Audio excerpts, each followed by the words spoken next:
I don't want this video to be too serious. It's really just a little take on the qualities we find in people and the romantic partnerships we seek. Now, it's obviously going to be unique to an individual.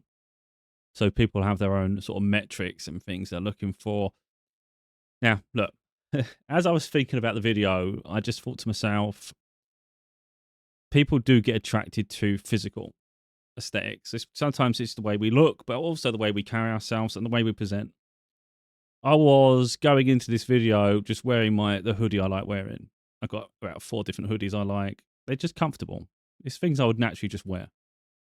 Now, I recognise that if I dress smart, I'm going to come across even more attractive, appealing to people.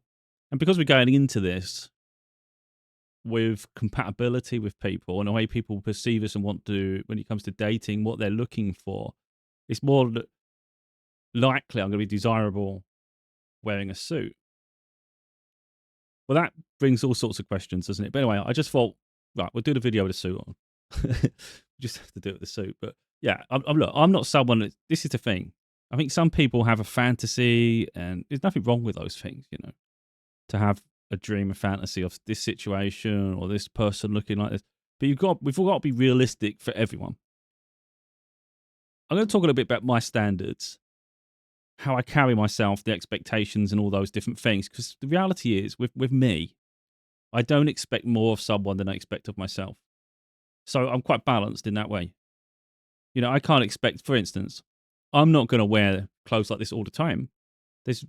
In my life, there's rarely a need for it.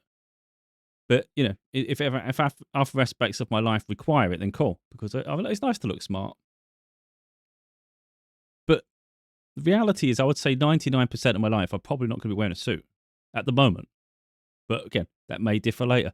So let's say, for instance, someone is attracted to me. If you just talk about physical attraction now, because I'm wearing a suit, that'd be misplaced, wouldn't it? Because it's unlikely I'm going to be wearing that suit very often. So I think we get caught up too much in the aesthetics of people. Personally, so with me, I'm not really caught up in that. My ex-partner, when we first started dating, she was in she was early 20s, I was mid-20s, and I heard, to be honest, the way she dressed would drive me crazy. I thought, this is annoying. but at the same time, it's not for me to dress someone.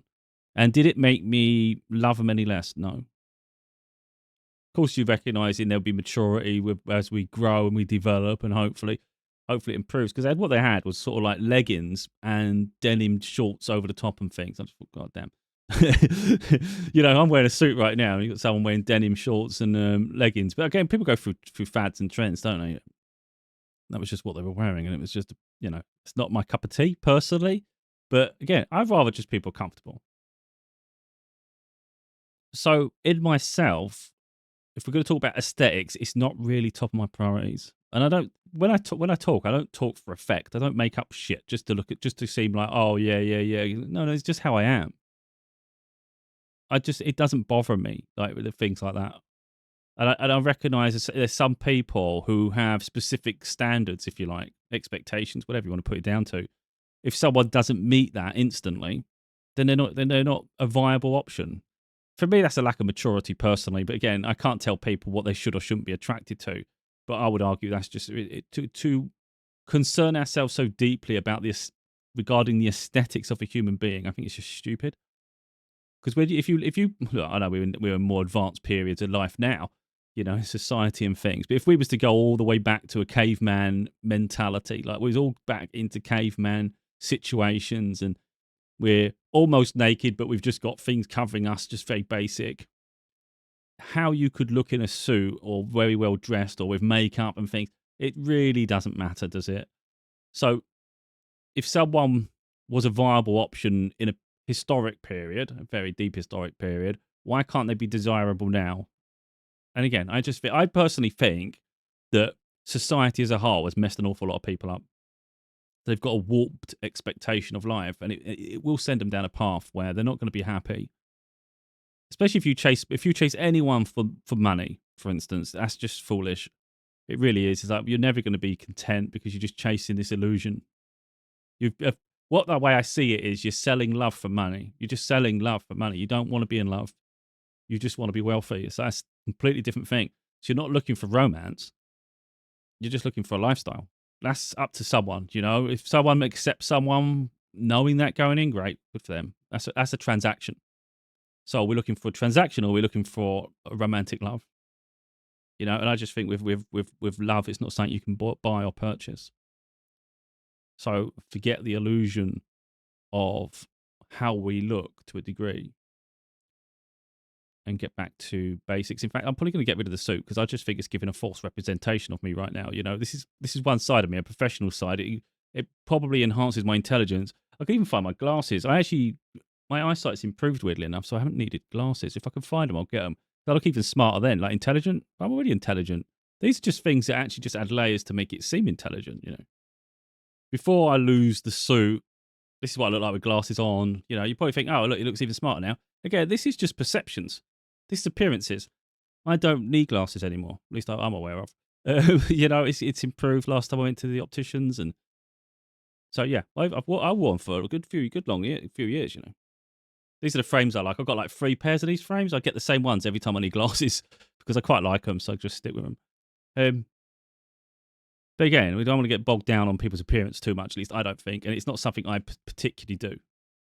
So, like I say, you know, here I am in a hoodie. I've got a good few colours. I've got a dark red colour. So, was it maroon? This dark blue one. I've got a black zip one. I've got a grey zip one. They're pretty much my go-tos. And I just find them comfortable.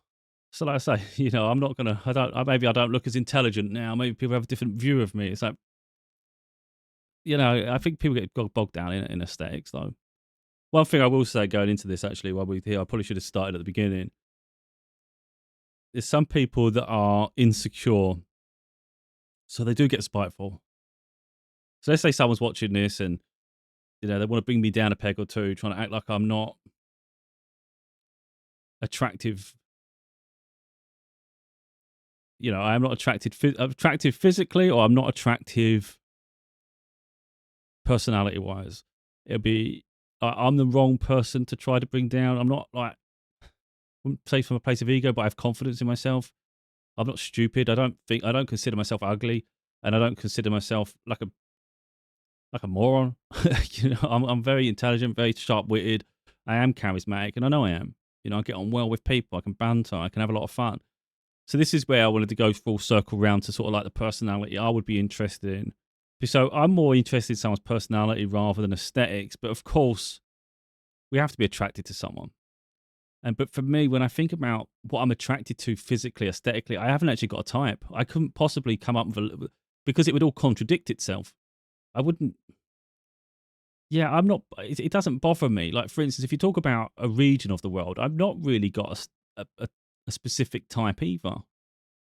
You know, it's just impossible. I couldn't even say it because, like, for me personally, I could see myself with sort of anyone around the world. It wouldn't matter to me where their culture is and all those different things. It really wouldn't.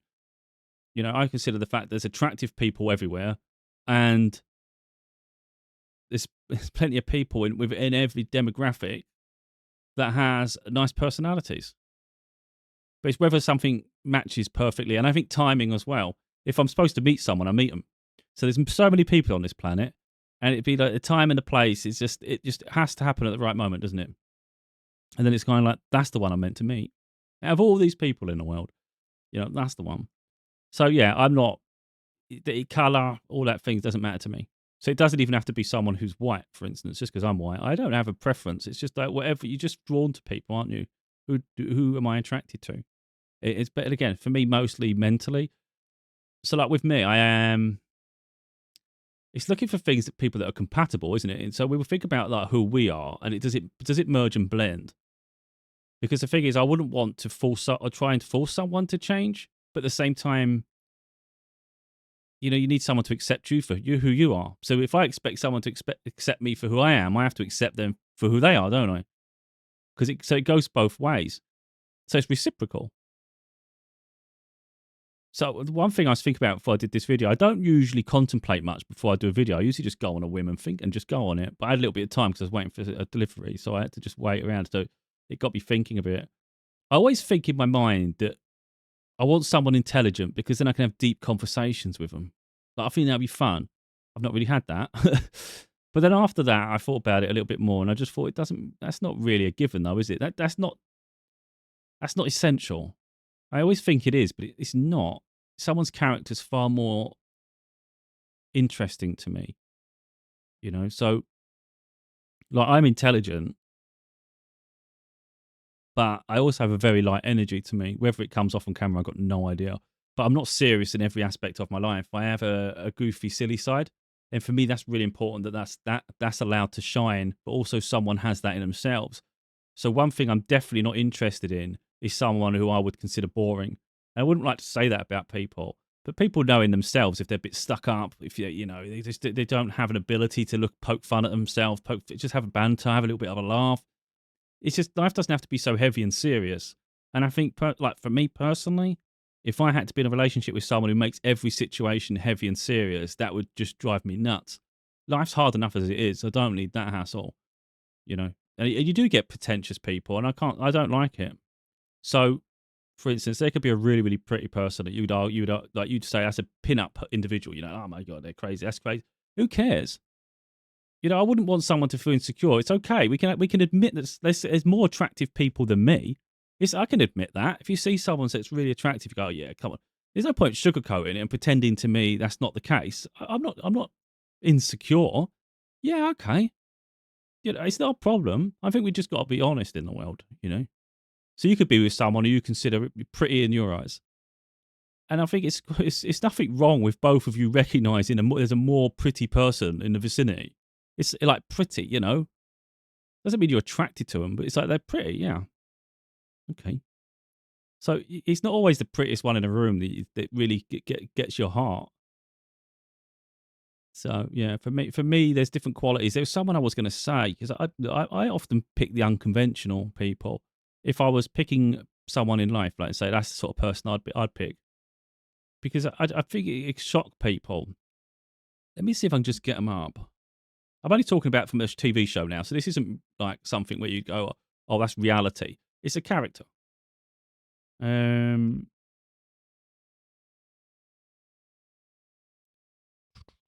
I'm not sure if I can better get it. I want to do it. That'd be a good one if I can get the image up. Oh, we're just gonna do it like this. We'll just do it like this. So I've been watching a lot of The Office lately, and in The Office there are obviously female characters. Some are quite obviously pretty. Some are a bit more maybe obscure. You'd look past them. There's some characters that come in that are incredibly beautiful, like you'd consider them really beautiful. And I was thinking, there's like a couple I would say are nice. Like you could see within that character, could I see a relation? They're the sort of ones I could see a relationship with. And I think it helps by having that example. Again, it's not all about aesthetics. So I'm just going to show you. I wonder if anyone would get it. I mean, obviously, there's only so many characters in the show anyway, like spin-off characters and guest appearances and things like that. I think people probably would. I don't know if people would because they're sometimes unassuming, but I don't know. So this is Pam in The Office, and I was just thinking to myself because Erin was quite nice towards the end, a bit too young for me though. Like someone like that would be too young. Their energy would be too exhausting for me personally. I'm not interested in as a 43-year-old. I'm not interested in dating anybody that's in their 20s, for instance. It's just not my go-to at all. I wouldn't want to hold their life up, their development, and I wouldn't want to be exhausted from them either. So I know there's some people that are very much attracted to aesthetics, and it's like, if that's what you want, and if you can match the energy, great for you, pair of you, but I can't. So it's just an understanding that I have more life experience. I don't need that. And again, I wouldn't want to hold someone's life up. I'm very serious about that. Like, I would much rather be alone than feel like I'm going to harm someone in that way, you know? So, what does Pam stand for to me personally? Like, with her, I sense loyalty. And I think that's really important because that's something I'm looking for. I'm not looking for someone for the next just 3 years and it ends and then we're back into a cycle. Some people love that dating loop. I don't like dating. I absolutely hate it. I just want to be in a relationship. So the idea I have to sort of like walk around like a peacock and try and be a version that people would find attractive just to get to the point where we settle into something a bit more comfortable and get to the normal aspect of life. It's draining. I don't like the idea of dating at all. I hate it. So yeah, I mean, you're supposed to find it exciting. It's not for me. It's annoying. So Pam, for me, demonstrates stability, loyalty. She can be fun, so she can be whimsical and silly when she wants to be. She does display intelligence. I think personally she's underrated. So I know it's again, I know it's only a character, but it's qualities I see in her. So much potential that she could, if someone gives her an opportunity, she could jump at it. So again, I know that's in career aspects, but I think that's also shows if you was to support her, there's potential that you can help her achieve her goals. I think that's a really nice thing to do. And I just see that as someone that's just steady next to you. You know, last thing you like personally with me, last thing I want to do is have to worry about someone wandering eyes. I don't need that shit in my life. If you want to find someone else, find someone else. Don't waste my time as well. Like, don't waste either of our time. You're either committed or you're not. If there's a chance your eyes are going to wander, then I'm not the one for you, because I will not fight to keep someone who doesn't want to stay. So if you want to go. And it's just, I know it looks like, look, that starts to reflect bad on me, because then it looks like you don't give a shit. It's not. I value myself, and I don't really deal with disrespect too kindly. So if I have to be a salesman and try to show you why you should choose me, it's like we're not going to go down that path. You're either attracted to me and you see the qualities in me, or you're not attracted to me, you don't see the qualities in me. If you think I'm going to sell myself, that's not going to happen. So yeah. So like I say, with her, I wouldn't feel she does that, you know.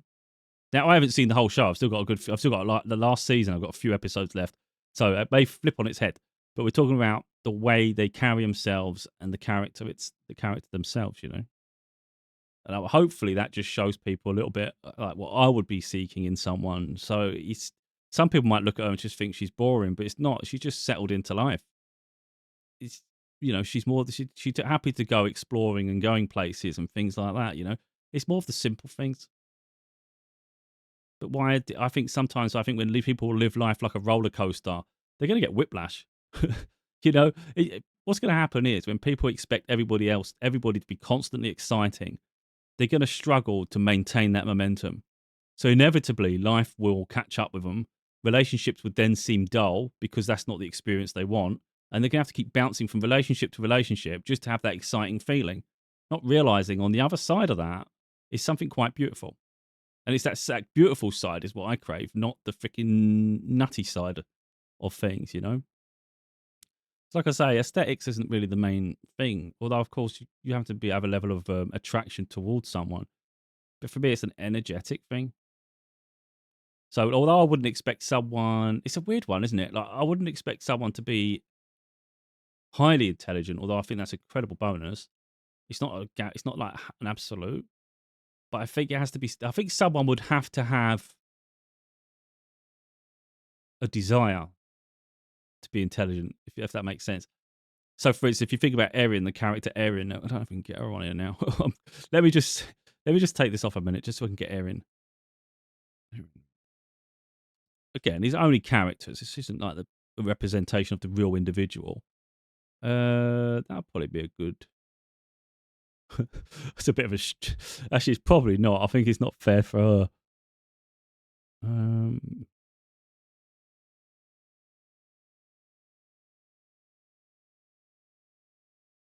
Let me try that one. Okay. Some of the pictures weren't coming up fair. I mean, you can Google her yourself. So this is Erin, and she replaced Pam as the receptionist, and Pam moved on to different roles within the company in the show. Erin comes across really bright, really nice, but she does lack some of the depth of intelligence. So she does seem gullible, easily influenced quite a lot. But she has this loyalty to her, and she has like a fiery passion. So it's a beautiful energy to her. But like I said, she would be, if we're talking about like attracted to, she's far too young for me. That would exhaust me. And again, I wouldn't want to hinder someone's development. They've got all their life to live up to the age that I'm at, you know. So I'm looking for people similar age to me. A few years either side, but nothing too crazy. I'm not looking to at 43. I'm not looking to date someone 60. I've still got those years to fill in my own life. I don't need someone trying to make me skip that stage because now they're on a different phase of life. And I see it as phases. It's more like an energetic and experience thing that we can sugarcoat it and we can gloss over things, but there's genuine periods there. When I think, for instance, between early mid-20s to who I am now, there's been a lot I've been through. There's been so much, And it's like someone in their 20s couldn't even fathom it. It's just there's a whole period of life waiting for them, good and bad. And it's just, they haven't experienced it yet. So it's just different outlooks on life and perceptions and experiences. It just, you can't bridge that. For me, I can't bridge that gap. So anyway, forget about all that. We're talking about ages and things. With Erin, she doesn't have the intelligence like Pam. But again, she's younger. Maybe as she gets older, she would gain that intelligence again through experience. But maybe not. Not everybody's going to have an aptitude to be intelligent, learner, and all those things. But that's where it got me thinking. If Erin was older, she'd still be interesting. So would it mean because she's not as intelligent, she wouldn't be as interesting? That's not the case at all. Don't need someone to be intelligent to have a romantic connection. So I thought about that, and I thought intelligence, okay, that's not absolute anymore. That's not actually absolute. Be a nice thing, but not necessarily there. For me, the biggest thing is twofold: is the loyalty. If I feel I can't trust someone, it's a no-go. And sometimes you're gonna have to go with a vibe. You're not, loyalty is only tested over time, isn't it? So unfortunately, you're gonna have to take that. That comes with its risks. But IO. So you can't guarantee that one. And the other one is like charisma. You can't, you can mimic it to a degree. Like, for instance, you could go on a date and someone could just mirror everything back to you and you think, oh, I like them. But really, you're just seeing a reflection of yourself. But really what you need to do when you're meeting people is get them to explain a bit about themselves rather than let them constantly bounce off you. Because you don't want a chameleon. You want to know who they are. If they keep twisting everything back onto you without answering directly, that's a red flag. So you want a genuine, sincere version of someone. And that's the only way you're really going to find out whether they're genuinely interested or whether they're seeking money. Like, are they just doing it as a financial transaction when you're looking for romance? Because that's a hard one to cope with. The other things, there's so many aspects here. Like, for instance, my finances are up and down like a yo-yo. 1 minute I can have stability, the next minute I take leaps of faith to pursue my own dreams, and it's realistically, that's not fair for someone else. I've been single for like 10 years. So 2017, we're in 2026, 9, 10, 9, right, 9 years. Only one more year left. We got a decade. So look, I don't expect someone to enter my chaos, but if they do, I need them to understand what they're walking into. A lot of people, they want the finished article, and I can understand that. So let's say you're financially successful, you've got a career going like crazy. Let's say one day I'm wearing that suit. Let's say that one day I'm doing business meetings. I'm not saying that's the case, but let's say in my future that's what happens. And it's all the little struggles along the way, or even the big struggles, that ultimately created that version that exists to be able to have the opportunities. And there's too many people that will only go with someone who's the finished article. And they'll criticize and ridicule those who are trying to build something from nothing. So I'll take the risks, but it's very unlikely someone's prepared to take those risks with me. And I can't ask someone to, and I wouldn't dream of asking someone to. So, I just get on with it. And I wouldn't want to bring someone into my chaos. But then at the same time, it does make me wary that if I was to be successful in the future, whether that person's with me genuinely, or is it because they know what I have? Because that's worrying. You want someone to be with you through the thick and thin, not just through the freaking glory days, There's that side again. Both sides, of course. I wouldn't want to put a bad lifestyle on someone else. It's not fair. And this goes full circle as well. Like, for instance, it's where it gets complicated. And it is. Life is never straight. You can't just say, oh, I wouldn't do this and I would do that. I wouldn't do it. Things test you. I'm of the notion that I wouldn't break a relationship up. It's not in my character to be a homewrecker or break something up. Plus, I can't guarantee that I'd be what someone wants. Somewhat, because people can fantasize and glamorize who you are. But I'm quite transparent about myself. I can be stubborn. I can be quite opinionated. I can be outspoken. Sometimes I am reclusive. So people need to know that going in. There's no point thinking you're going to change me and sculpt me into what you want. That's not going to happen with me. Like I said at the beginning there, I have to accept but when you find someone, have to accept them as they are. You can help try to grow and encourage them and inspire, things to change. But you can't, if you go in expecting to completely sculpt someone from new, you're with the wrong person. You shouldn't need to do that. I always say that sometimes the things someone hates could be the thing that other people find endearing, and it's the thing they love you the most for. So like, I've got no problem someone else having loads of friends and going out and doing shit. You'd like to think you can trust them, and it should be built on trust. But you won't. I'm not interested in that lifestyle. I'd find it exhausting. So let's say someone wants me to do couple dates constantly or something. Again, some people just want to impress people all the time, though. Is it for impressing people, or are you genuinely enjoying that? I don't really want to do that shit. Unless there was a couple of people like we really got on well with, and it's like, this is nice. But I'm more than happy just to go one on one. Just us. Why have I got to bring other people? And that's what I'm like. So let's say someone else wants to be around other people often as well, though.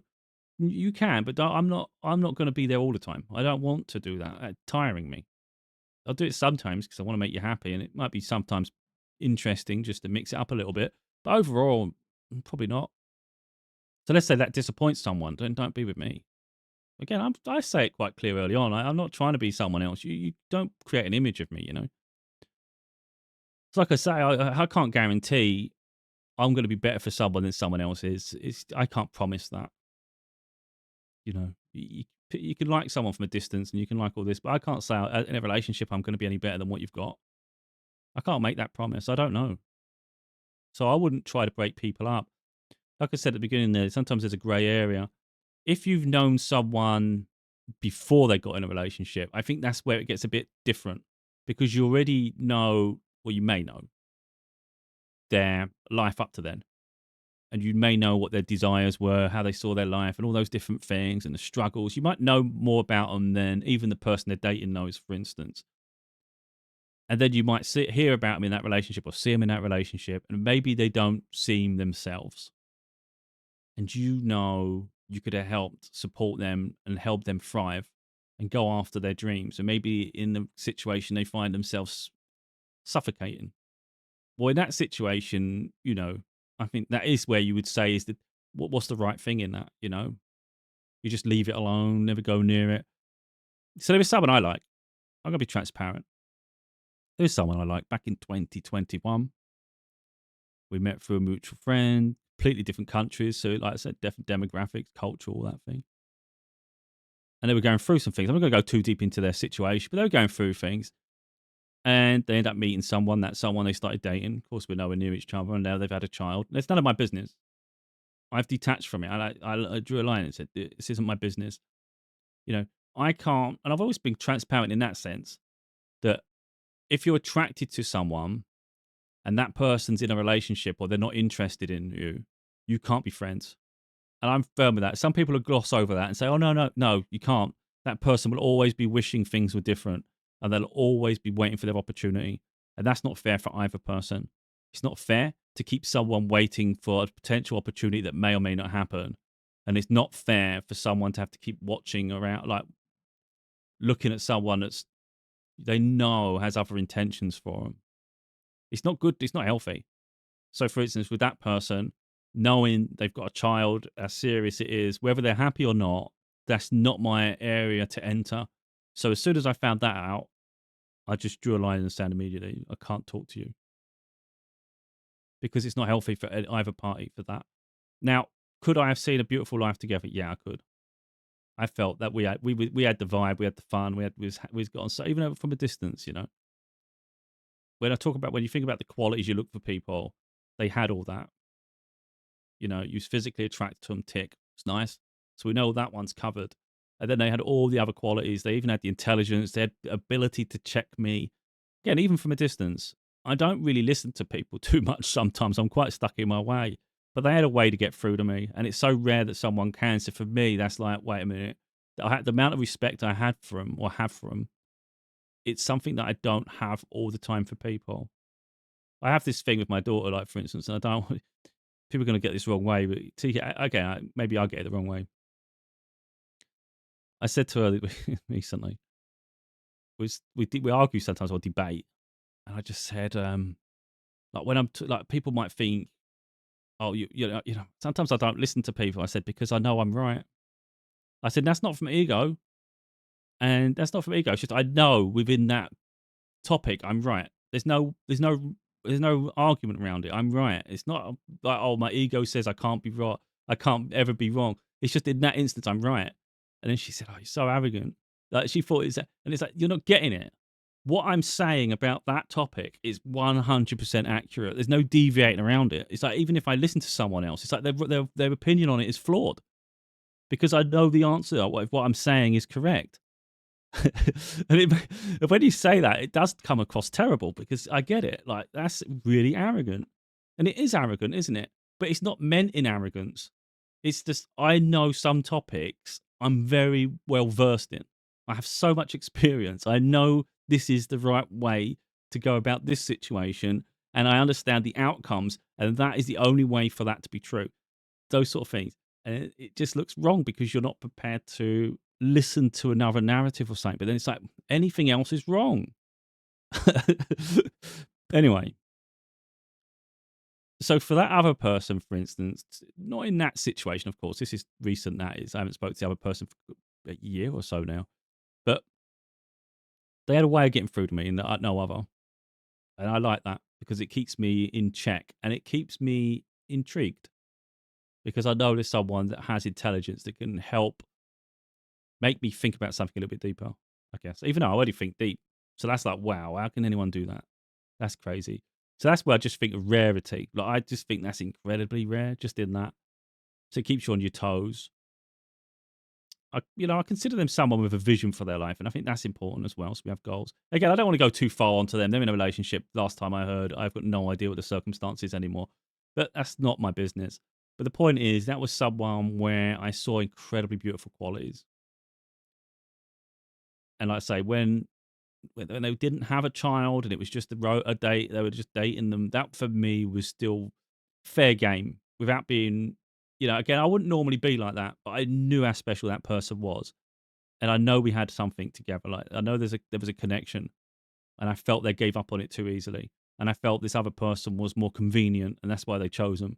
And maybe they displayed some qualities that I have, but I felt it was more convenience and it was a situation. Then I don't want to put someone down, but that's just what it feels like. And I think we could have been, we were compatible. And I'm not sure how many people we're genuinely compatible with. Like, I wouldn't want to say that we're only meant for one person because I'm not sure if that's true. I just don't know if that's true or not. Maybe there's examples of those similar people, and we just haven't happened across them yet. So I am open to meeting the right person, but that has to be such a rarity. So rare. Because most people, like I don't like putting people down, but some people are dull. I don't like saying that. They could be intelligent and they could think some things are fun, but when you look at them, you just think you haven't got that spark in you, the bit of whimsy, bit of childlike innocence. You might act like you have for a moment, but you're very serious. I don't really, I don't find that attractive. Like you can talk to that person, they could be a colleague. It's like that's fine. When I think about like a romantic spark, I would be bored. Like, I'm not asking someone to be a nutcase every 2 minutes because that would exhaust me as well. But you want to be kept on your toes a little bit, Like, I don't want to keep referring to this other person, but it's the only way I can show an example. Oh, I feel like I'm in the office. With them, I felt there would be a physical chemistry between the two of you. So I think when you talk about like split life intersections, you think about physical intimacy. I think it would be exciting. I think it'd be fun. I think they're similar to me, where whatever you do is behind closed doors. No one on the outside would know any of the things you get up to together, the things you do, the fun you have, that's sacred. And I think they see it in a similar way to me like that. So for me, that's special. So I don't think that would ever be boring. I think that'd be fun. Again, I'm not going to talk about that. I'm not someone that talks about things like that. I keep that as very personal to me. But I think with them, I think it'd be the similar. Then I think about home life. I think there would be a very much a similar view and values on domestic life. So I think that's great. Like just about sharing the chores, doing things together. It's not, you don't see it all as like a burden because you're working together. So if we're cooking, we cook together. You know, you're baking, we can do baking together. Home chores, let's split it up. We both just do it at the same time. Let's get on with it. It's not, oh, I've got to help you again. Let's just do it. Let's just do it. Let's get this done. All of a sudden, it's not a hassle. You're a support system. We're doing it together. Or sometimes maybe you give them a break. They give you a break. Either way, it doesn't feel like it's competition. I don't want a competitive freaking relationship. And I don't feel with them it would be. So you've got this exciting behind closed doors romance, if you like. You've got this beautiful domestic situation. I feel because they're intelligent, we can have deep introspective conversations and even do some research and learn about other periods of history and all sorts of aspects of life. I think that would just blow our minds. So like we've got this intellect side that's just really, really engaging. We've got domestic side, we've got the other side. And I think also fun. It would just be whimsical, silly. You don't even know when you're gonna act silly. Like just even dancing around, doing nothing just for the sake of dancing because you hear some music. We just dance together. Like, I don't have to be so serious all the time, you know. Sometimes it'd just be a bit silly and just play fight or mess about or just who cares, you know. And if they're anything like me, you don't even give a shit if you're in public. You're just messing about. I don't give a shit what someone thinks of me. So there's a nice fun side to it. So you'll see all these things just catching up. All of a sudden, you've got this physical attraction. We've got a really balanced home life where you're supporting each other together. Then you've got the fun, silly side. You've even got an intelligent side. And then there's also an exploration side. Like, let's go on holiday. Let's travel. Let's see parts of the world. Let's go and enjoy holidays. Let's have experiences. Let's go on road trips. You know, I just think they're all the things I see in a relationship, you know, and that's like everyday life, all mixed into one. It's like all those things can happen in one day. Doesn't mean it always will, but there's always the potential for any of that any time of the day. You know, it doesn't always have to be physical intimacy like that. I'm not someone that cares too much about that. Like, for instance, I think people put a lot of emphasis on it, and I'm not saying it's not a good thing or a beautiful thing or fun. But what I'm saying is, for me, a relationship isn't just built on that. So, I know people, especially women, they can feel discomfort or even pain during physical intimacy, and I get it. Like, so the idea, let's say someone's going through something and it hurts, or this. I don't want to go too deep into that, but they don't have the ability at certain periods to facilitate physical intimacy. I wouldn't want them to feel any less of a woman because they can't, or like I'm going to go seeking it somewhere else, or now I'm getting bored of them. That's not the case at all. I would love them beyond that, you know. So for me, that's the bonus. That's the bonus in the relationship. Whenever that happens, bonus.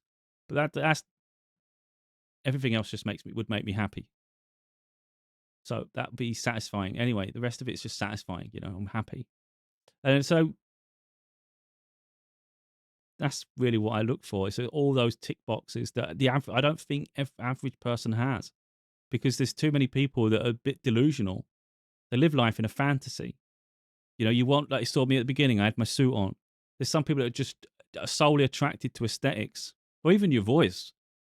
Like, oh, I love that voice from there. I can only marry someone from Ireland or something like that. I need that voice. It's like, no, I understand things might turn you on. It might be like a fantasy. It's not yet. I don't know. Is it? But again, I can only speak for myself. That's not the requirement. It's nice if that's an extra bonus. Think of things like bonuses. It's a bonus if they have that. But I think pigeonholing who we're attracted to based on things that not that important, I think is just missing out on potential to find the right person. There was something I saw recently. Woman saying she had this roommate guy, and someone left a comment saying, "Oh, you know, has he asked you out yet?" And she's like, "I'm only interested in firefighters. You should ask him out. He's a really nice guy." And I just looked and thought, that just seems a missed opportunity. If there's something between the two of you, I mean, obviously, if there's no connection, no connection. But if all you're waiting for is a firefighter, that's crazy to me. That limits the dating pool quite heavily, especially in a certain area. If you're in a certain town or city, you're now confined to the nearest firefighter. Like, what do you call it? I've lost track now. I don't even know what you call it. Firehouse? Fire station. Goddamn, I don't know. It's so simple, isn't it? But you're just limited to the local ones, aren't you? I mean, where are you going to find these people? Then you've got to think about what are the qualities in that individual that you seek that makes you desiring that a firefighter. Now, again, it's a fantasy, tick box bonus. Now, okay, maybe there's qualities in an individual like that you actually want. Think about it. They're heroic. They put themselves in danger to save other people. They're strong. They're reliable. They act quick, so they don't mess about. And, all those things, I guess, are sexy to someone. And I get it. But if you break those qualities down, you don't have to have a firefighter uniform to display those qualities. You don't have to be a fireman to have that. So are you looking for the aesthetics, which I guess a lot of women do because they over fantasize things, especially when they've seen it on TV and stuff. And I do think women do, I don't make it specific, but some women do, and they'll leave people because they don't fit their fantasy. And it's just a bit mad. I think you've got to get back to loving people for who they are. And then you can always dress up, for God's sake, behind closed doors. Some things are personal. You don't have to display everything to the public. I think some people overshare their personal life like that, and I just think you shouldn't be desperate for attention. And I think to keep some things private and for you makes it a bit more sacred. It's special. So yeah, I mean, look, why can't people dress up and things? They say you've got a fantasy like that, get them to dress up like that sometimes. Or maybe it's the aesthetics because they look all strong and buff. Yeah, look, there's nothing wrong with having a fantasy or something you want. Maybe you meet someone in the gym. I'm not telling people who they can and cannot date because ultimately most of us are looking for one individual, aren't we? But I can't say for myself that I'd be looking for someone based on their career. Couldn't give a shit, to be totally honest. I don't care about any of that. So I don't really care. It's not a desire for me that someone's famous. It's not a desire for me that someone has this special job or has all this responsibility. And no, and it's not my desire for someone to feel less than me, insecure, so I can dominate them in some way. That's not a desire for me at all. I just want someone to be either content with their life choices or they have a desire in themselves to go after the life they want. And they understand the sacrifice it will take to do it. That's it. So it's like they've got an ambition. But I think expecting someone to put all the work in and not being interested and see the final result is a bit shallow. So yeah, I always laugh at that when I see people, like some women say, I want to be with a guy who's got earns $200,000 a year or something. You're like, that's crazy. Because how many people are you going to meet like that? And then what are you separate? How are you separating yourself from everybody else? Because you're asking for a very specific metric here. You're looking for someone it's very selective. You've now filtered down to like the top 1% or whatever you're doing. So now what's making you the top 1%? Because some people, again, are delusional. Like that might be the fantasy, but you might not be that person's fantasy. Someone that's successful will typically have high standards. Now, it's not always the case, but you would suggest if they've separated themselves from the average person and they've gone after something, then they understand the work it's got to go there. And they also understand the vultures that they've had to go past to get to where they're going. So then they will see likely through the people who are just after money. So what I would say is if you're seeking someone that is really successful, perhaps be realistic to know that it's going to take work to get to that success. So if you're not prepared to be with someone who's building towards it and they're in a crisis right now, then maybe don't expect to be with someone who has it at the end. But again, I don't want to keep talking about gold diggers and that, but it's prevalent around all relationships. It really baffles me. But it makes it worrying that if you ever hit a hurdle in life, you would lose that person's respect.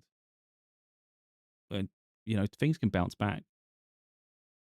But again, if you're only with someone for money or money is significant to you, then then I guess you have to be selective who you're with. But money is never if you notice all the things I said, I'm looking for someone, money didn't come into it.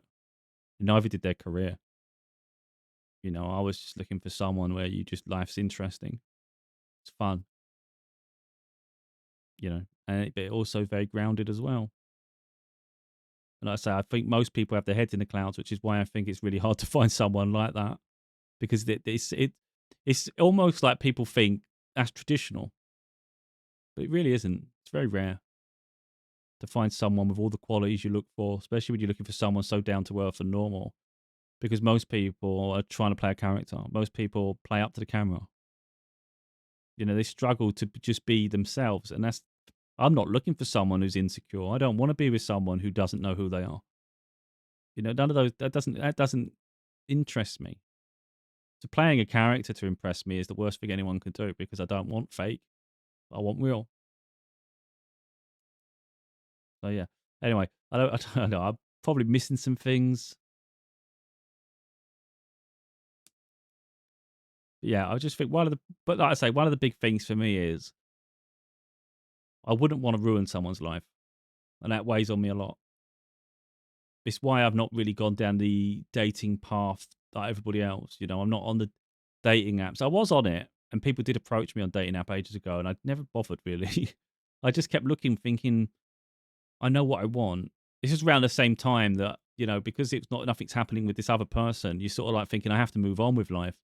But I could never bring myself to interact with anybody because I knew that's the person I want. So if that's who I want, how can I talk to this person and fill a void when I know when I'm looking at these people? I know it's only through an app, but I'm still looking. I'm looking at their bio. I'm looking at them, and I'm like, you don't.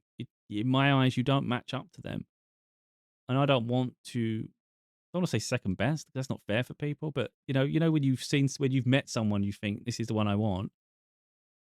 I see so many beautiful qualities in them. It's kind of like someone has to exceed that. Any less than it's just settling, and I don't want to settle in life. That's not saying I'm better than the people who were interested in me, but it's just what I'm looking for is very special. And if it means that I end up alone for the rest of my life, then that's the consequence, and it's fine. Because I wouldn't want to waste someone else's time. What's the point? If I just say, oh, yeah, because I'm lonely, and it just wastes 6 months of their life, 3 months, or a year, I don't want to do that to someone. And I think there's some people who have no problem doing it because they just think, I'll do what I want. You're just holding other people's lives up, though. Let them be happy, So in some situations, you think, I can't guarantee I'll make you happy. In some situations, I just know I'm not going to make you happy. And if I know they're not going to make me happy overall, I'm not going to make them happy because I'm not happy, what's the point? So it might hurt people when you reject them, but you're saving them so much problems. And so when I see people on like dating apps, and they think, and they're saying, oh, there's no guys out there, or people just ignore you or do all this. It's like, it feels horrible, but it's better that than wasting long periods of your life.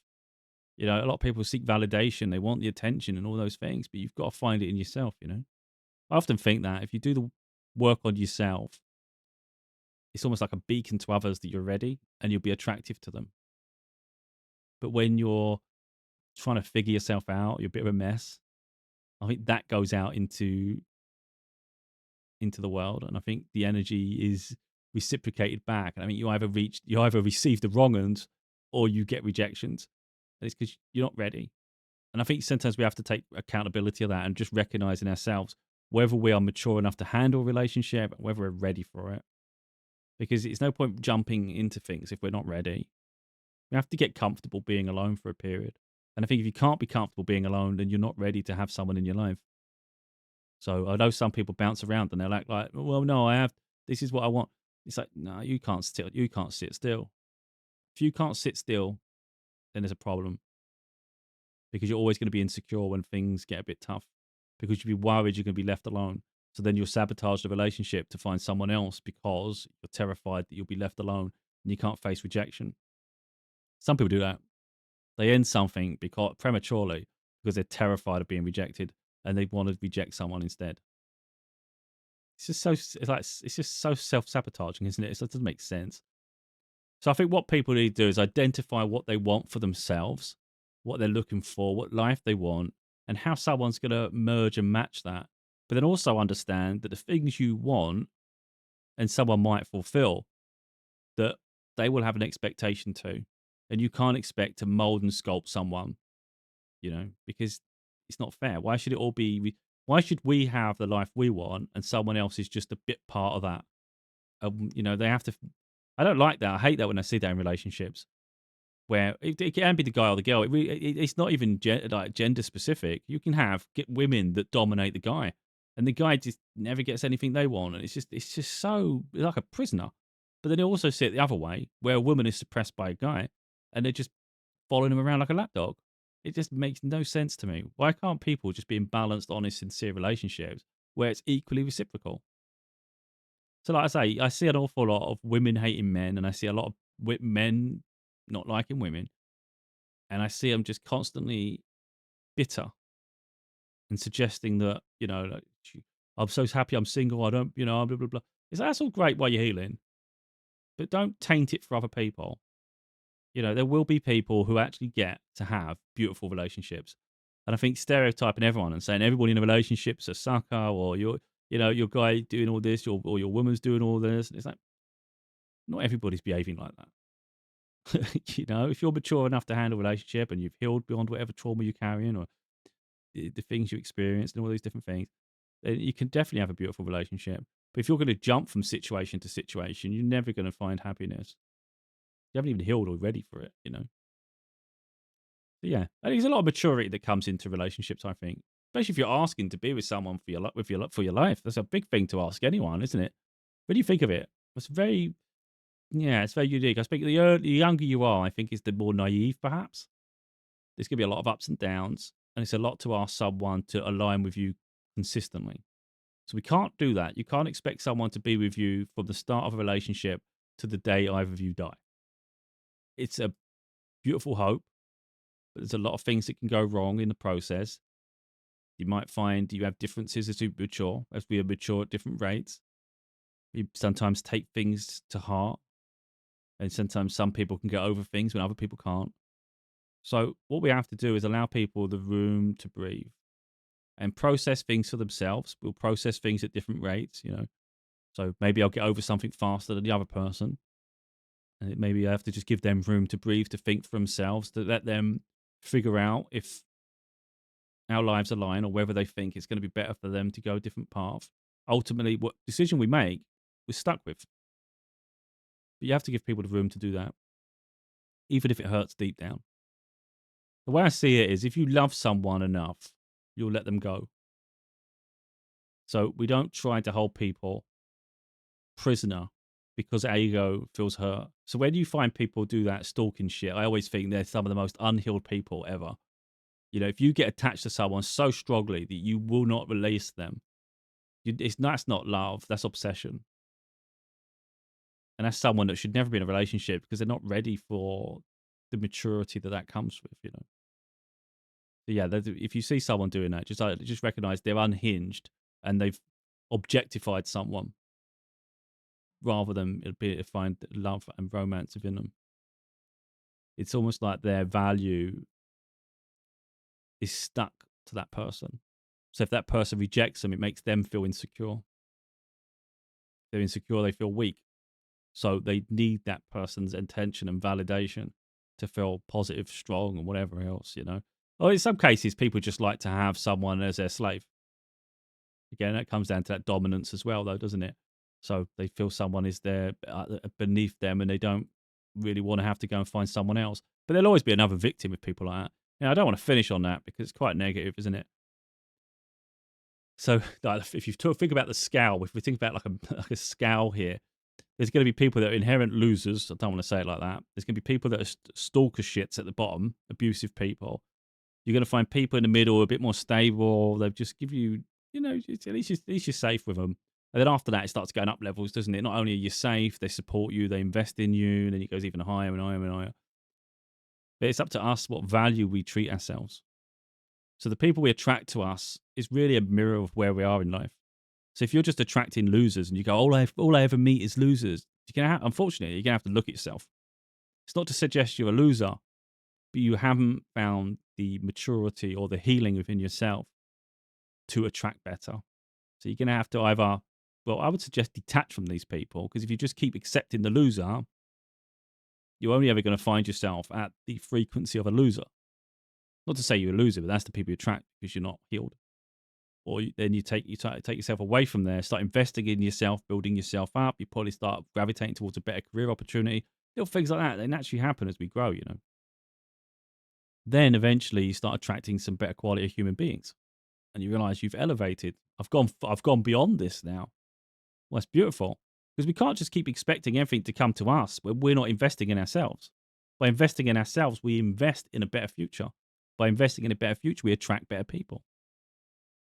So yeah, there's always the potential. I've always felt that in myself, by the way. So I don't just say this for whack myself with that. I don't say things for effect. I've always said this. I can't ever expect to be me and be with my soulmate unless I'm the best version of myself, because I owe it to them to be the best version, and I need to be that grounded. I need to be that best version of me to be able to sustain that relationship. So it's not about meeting the best person. We need to be good enough to live with them. And think how amazing that is. Like, if you think about the most amazing person you could ever be with, now you'll probably be like a romantic fantasy about either someone you know or some famous, because that's naturally what you do. But just for the imagination purposes, it's not like we're tying ourselves to that individual. You got to think, oh, one day I'd love to meet that person. But that's one thing. But now imagine coexisting with them, the lifestyle they have, and all those things. Would that feel natural, or would you feel inferior? Because if it doesn't feel natural and you feel inferior, then you're not ready for it. So you're going to have to grow.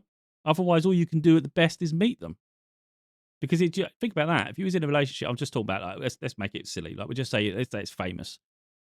Fame comes with all sorts of vices, doesn't it? They live a different lifestyle. There's all this attention on them. Maybe even people obsessed with them. That comes with its things. Now, it's not for you to enter the relationship and start diminishing them, start making them insecure, start trying to devalue that. That's not helpful. That's bringing people down because our frequency is lower. We're trying to drag them down to our frequency so we feel comfortable. That's not how that works. If you're going to meet someone at that height, then you need to be comfortable with it. You feel you're worth that lifestyle. You're not insecure by them having the spotlight. You want them to do great, and it's to have different things. So if we're not ready for that, then how the hell can we expect to meet that? So that's how I've always been. Like, I need to always be better. I need to always improve. I need to be the best version of me every day. There have to be days when you relapse. I'm not saying you've got to be perfect every day and be happy. That's not what I'm saying. But we have to be ready to receive and be able to embrace and live in that energy, Hopefully this has been useful. I don't really have a clue if it has at this point, to be honest. Sometimes I think I ramble. I can go on a little bit. I don't want to go in circles, though. That's the one thing I don't want to do. I don't want to go around again. I think I've covered a lot there. I'm not sure if I've covered every aspect of what I am attracted to. I think that's almost impossible. Because if you think about it, when we think of what we want, who we see, and what we see in an individual, I think it's very nuanced, isn't it? I think some things speak. It's almost like energy speaks louder than all the things we seek in someone. Like, you'll know immediately, I'm drawn to that person, and it might not even be any of the things you've come up with before. So, like, even when someone says, "I want to be a firefighter," for instance, it's like you maybe one day meet someone that just makes you go, "Wow!" You don't know their job. Like, how could you possibly know someone's a firefighter unless they're either wearing their costume, like the thing they're wearing, their attire, or it comes up in conversation? But how the hell could you be only attracted to someone because it's mentioned they're a firefighter? That's, for me, it's really stupid. That is living life as a fantasy, by the way. I personally think I wouldn't want to tell someone you can't do it, but it sounds to me very fantasy. If you meet someone and you naturally feel drawn to them, like something's missing, like you feel like maybe that's the part that's been missing in your life, then that's really what you should be gravitating to. And what they do for a job shouldn't matter. What their bank balance is shouldn't matter. Those things can improve. Again, it ain't for us to determine what career someone should have or how much money they should earn, but those things can improve, But with myself, I'm not trying to make myself freaking more attractive here. But I always know, like, my circumstance can improve. So one minute, yeah, okay, I'm struggling. If someone was to come across me at the wrong time, yeah, he's poor. I'm poor. But they meet me at a different time, maybe I'm no longer poor. I'm not saying it'd be wealthy, but you know, circumstance improves. But again, I have to bear responsibility of that as well, don't I? Where I am at in life. Can I provide what I want to be able to provide? Probably not at every moment, but it's important I don't sabotage as well, though. If I was to wait for someone until I'm absolutely perfect, you're probably waiting forever. So I think perfectionism isn't ideal either. So we want a certain standard for ourselves and what we can give someone else. But I think sometimes we have to allow other people to make the decision too. So although I wouldn't want someone to be with me when I'm poor because it's not a fair lifestyle for someone, that would be up to them to decide, not for me, is it? So I wouldn't want, it's not for us to decline just because maybe we don't feel good enough. That's an insecurity to get over too. Because if they can see the vision and they believe in you, then that might be the catalyst needed to get you to the next stage anyway. You just never realized it. Maybe you're supposed to have a breakthrough together. Yeah. Anyway, it's been way longer than I thought. Who the hell would have thought I'd do an hour talking about dating? I did not. I actually thought in preparation, I thought, I weren't preparing really. I was just having a little thing on the sofa. And I was thinking I'd probably best do a list somehow. And I was even going to do it on here. I was going to put it on a screen and try and type it as we go and maybe do it like that, like bullet points. But I just thought, oh, that's going to get confusing. Let's just go. Just have to go with it and think about all the things I want in someone, how I envision it, and just hope to God don't lose track. Because it had every chance to. I don't think I did. Might have side swiped that a little bit. I don't think too much.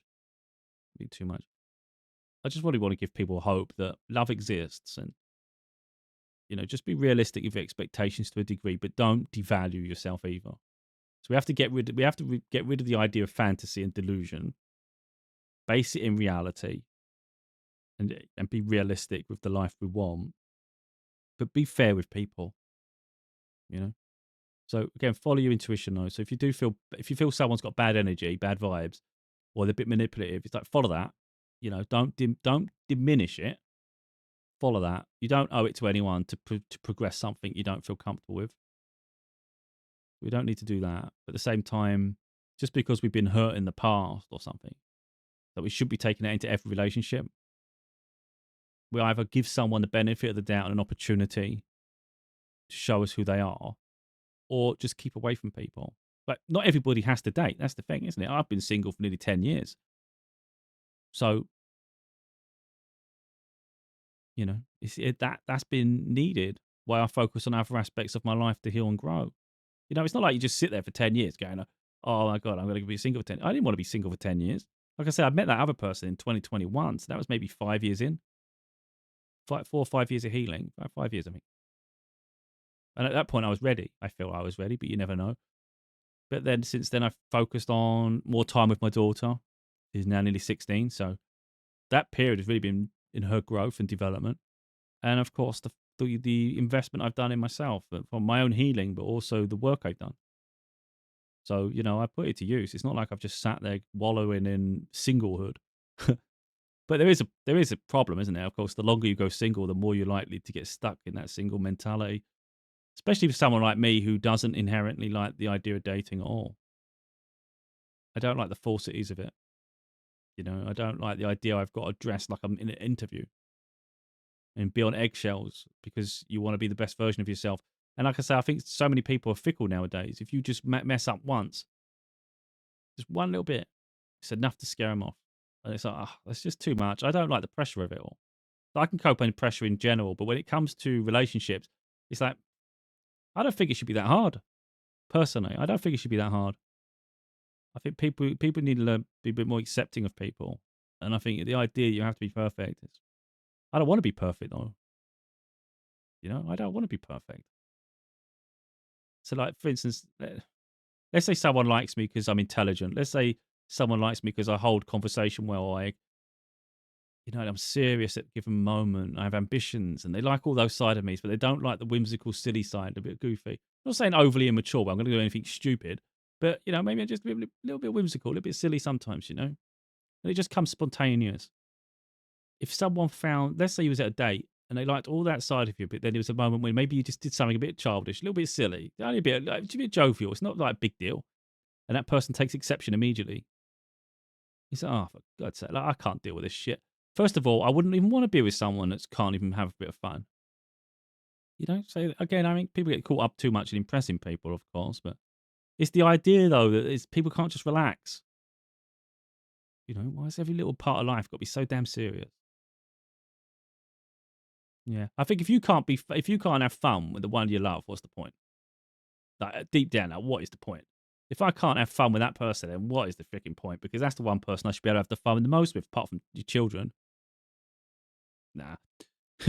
So yeah, if someone has a mentality where they've got like a stick up their ass, for instance, that ain't for me. Nah, we ain't right. Anyway, I don't want to drag it like I say. Well, just over an hour now. Crazy. Yeah, people ain't going to agree with everything I say. Of course, we're going to. This isn't one of those ones where I'm going to like where I have that say with my daughter that I'm right. So in this situation, I'm 100% right on everything. It's ambiguous. It's like open to interpretation. Everybody's going to have their own opinion on this and that. There's going to be so many variables here that people can come up with a different thing, and they'll talk from their own experiences. But it's important we don't come from a victim mentality on a continuous basis. You don't need to see people commenting, talk about all the trauma and saying, "Oh, I'll never trust a guy again," or "I never trust a woman again." It's like, oh, you're just spreading your shit, man. Heal. Don't spread that shit and heal. Stop being so damn negative. It's okay you've suffered trauma. No one's criticizing that. No one's saying that ain't a fair view in your situation. But let's not stereotype everybody as the damn same. That's what I'm getting at. And that's why I get a bit fed up with people. They spread their unhealed corruption and try to stop everyone else being happy. It doesn't help. It doesn't help at all. Really. It's important we talk about our problems, but let's do that as a different topic. Unhealed situations, the traumas we're going through, that's absolutely fine to talk about. But it's when we stereotype everybody as the same is when it gets dangerous. That's what I don't like. But it's all right for people to talk about a personal thing, for sure. Yeah. But again, let's not make it a broad statement because it's not. It's an individual situation between said person and the other person. And again, you have to break it down. You have to break that down. How did you meet? The time in your life, time in their life, how old you each are, because that's interesting from a development point of view. And then you've got there's so much to break down in a situation like that. I don't want to sort of go mental here, but then we have to just break down like the vulnerabilities you had. Were they vulnerable? Did someone take someone for granted? Did people start alienating? Which one did they either start alienating people from friends, from family? So it becomes a bit abusive, toxic even. So then you start going, and then you start bringing it back, rewind a little bit. At what point did it go awry? Oh, it's the moment you allowed that person to detach you from your family because you felt you could trust them. Okay, so going into another relationship, you don't allow that to happen. Yeah, you just start looking for the warning signs, but it's like, okay. But let's not suggest that everybody would alienate someone from their family and friends. That's not the case, is it? Again, we go back, it's the frequency we're sitting at. Heal and hopefully attract better.